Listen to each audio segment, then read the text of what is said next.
All right, Warriors. So I'm going to start doing a different kind of segment coming up. I've done a lot of exercise videos. Now I'm going to try and talk about the different recovery modalities that people could use. And by that, I mean like foam rolls, like this handy dandy device. There's like the Theragun or the Hypervolts, stuff like that. Cups, I'm sure you've seen. Graston tools or the metal tools that you scrape over that look like a butter knife. All those different tools, we're going to be doing reviews on those and talking about the different ways that we can use them and how to implement them into your actual recovery process. So we're going to start with probably the most common, that's going to be this foam roll. So what the most current literature shows, or what they did was a meta-analysis. They brought a whole bunch of research together and tried to compile it so it's easy to actually go over.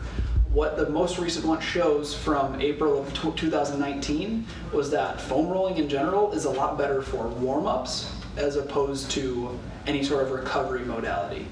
So what the actual meta-analysis said was that it can help increase your sprint performance, very minorly.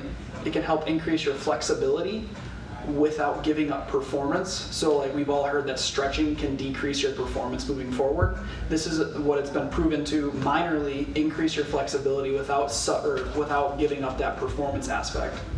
As well as it helps, like we'll call modulate or get rid of the sense of pain before that actual exercise, warm-up, workout, anything you want to do. Using this as a warm-up can help get rid of the pain, which helps play with the psychologic factors of everything. So, how I would use this foam roller then.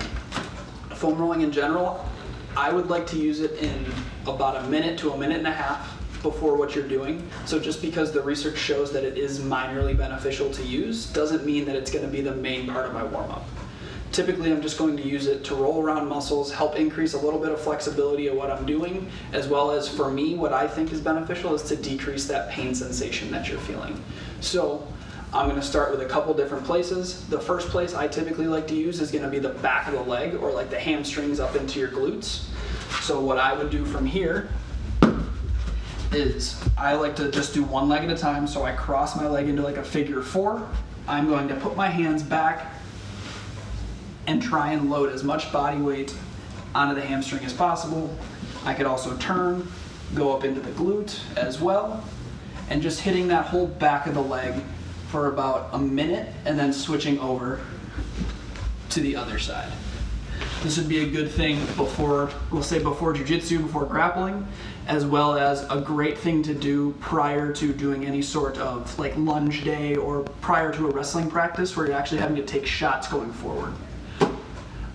One other place that I think is important that I think can be very beneficial while doing this is rolling out your low back and trying to quote unquote inhibit or flex, like increase flexibility of the muscles in the low back that are always pretty tight.